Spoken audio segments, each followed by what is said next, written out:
Chapitre 4. Jeudi 23. Quand Louis se regarda le lendemain dans le miroir de la salle de bain, il ne restait plus de la jolie coiffure que quelques épis sans malice.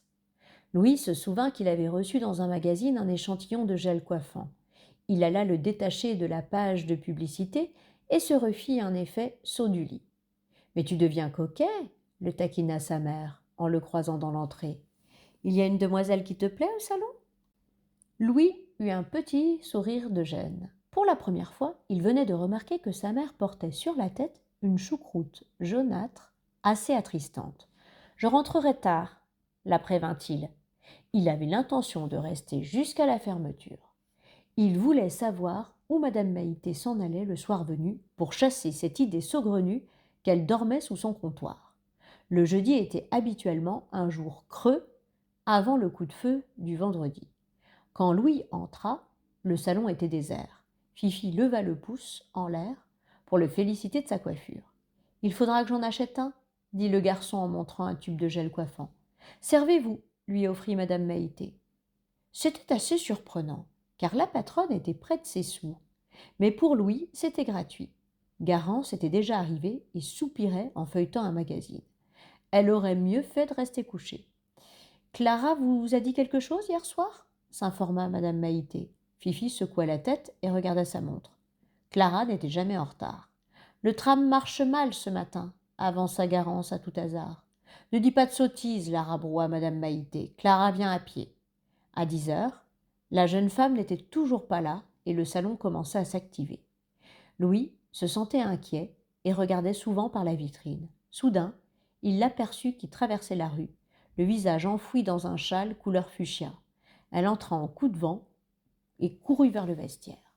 Louis interrogea madame Maïté du regard. Elle murmura « Allez voir ». Tout au fond du salon, Clara s'était effondrée sur l'épaule de Fifi. Louis s'approcha. « Tiens, prends ça », dit Fifi, en repoussant doucement sa camarade. Il lui tendit sa boîte de fond de teint couvrant. « Je te jure, tu en mets une bonne couche, on ne verra plus rien. » Clara releva la tête et Louis aperçut la marque qui lui bleuissait la pommette. « Il veut m'obliger à… Mais jamais, jamais !» dit-elle, la voix octante. « Tu lui as dit ? Et pourquoi il m'a tapé à ton idée ?» Elle prit le fond de teint et donna un bisou à Fifi. « Merci. » Louis aurait voulu être à la place de Fifi. Il aurait voulu consoler Clara, la protéger. Il se sentait assez grand pour ça. Il revint à pas de loup vers madame Maïté.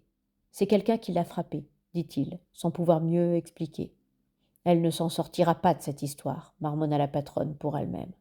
Un quart d'heure plus tard, Clara était à son poste. Elle, si pâle d'ordinaire, avait l'air de revenir des Bahamas. Mais elle portait parfois la main à sa pommette en faisant une petite grimace. Un peu avant midi, la porte du salon s'ouvrit sur une jeune femme à la drôle de casquette. « Mais il ne fallait pas, madame Meignet, protesta la patronne en l'apercevant. Clara serait passée chez vous. J'avais envie de sortir, répondit la cliente, qui avait le charme d'un Gavroche anorexique. Et puis, je sais que le jeudi, c'est votre jour creux. Quand elle ôta sa casquette, Louis étouffa un cri de surprise.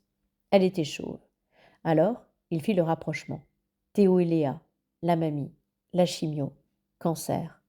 Ses yeux s'embuèrent. Clara fit asseoir madame Meignet pour les essayages de perruques. Au début, elles parlèrent sérieusement couleur et entretien. Puis Fifi s'en mêla. « Oh, celle-là, je l'adore !» dit-il en attrapant une crinière de bouclettes fauves longues et serrées. Il s'en coiffa et répéta « J'adore !» d'une voix pâmée. Puis il prit le châle fuchsia de Clara et s'endrapa.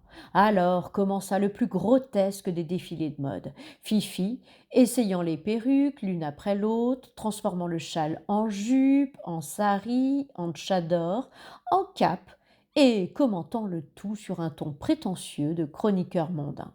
Louis avait mal au ventre à force de rire. Madame Maïté avait elle-même perdu toute dignité et riait aux éclats. Mais elle se ressaisit quand son jeune coiffeur ouvrit le bâton de rouge à lèvres de Clara et le rappela à l'ordre d'un simple « Allons, Philippe !» Madame Meignet repartit avec une perruque bien empaquetée, en s'essuyant les yeux, tant elle avait ri.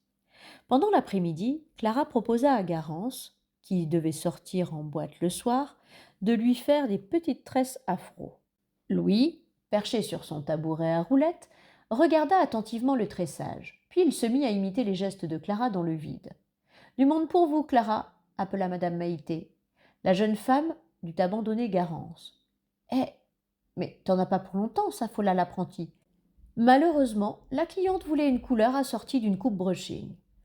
Garance contempla dans le miroir sa chevelure à demi tressée. « J'ai l'air de quoi, moi ?» Louis descendit de son tabouret. « Tu veux que je termine ? Toi ? Mais ça va être trop l'horreur !» Louis rougit, mais ne se laissa pas désarçonner. Il prit une mèche de cheveux et la tressa, comme il avait vu faire à l'instant.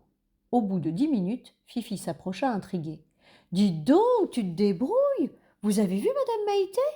Tout le monde y alla de son compliment. De toute sa scolarité, Louis n'en avait jamais autant récolté. « On fait quoi comme étude pour devenir coiffeur ?» demanda Louis. « Le CAP, c'est en 3 ans, répondit Fifi. « Après la 3e ? Oui, et après, tu as le brevet pro, encore 2 ans. Là, tu peux ouvrir un salon, prendre des apprentis. Et après, tu as encore 2 ans pour le brevet de maîtrise. Là, c'est pour enseigner. Tu veux que je te montre le genre de truc qu'on me fait faire à l'école ?» intervint Garance. De son petit sac à dos, elle sortit un devoir tout froissé que Louis parcourut du regard. Une cliente d'une 30aine d'années vous demande une permanente souple, sauf en nuque, qu'elle désire plus soutenue. Ses cheveux sont coupés en carrés dégradés, longueur maximum 24 cm. Elle est éclaircie avec un colorant d'oxydation.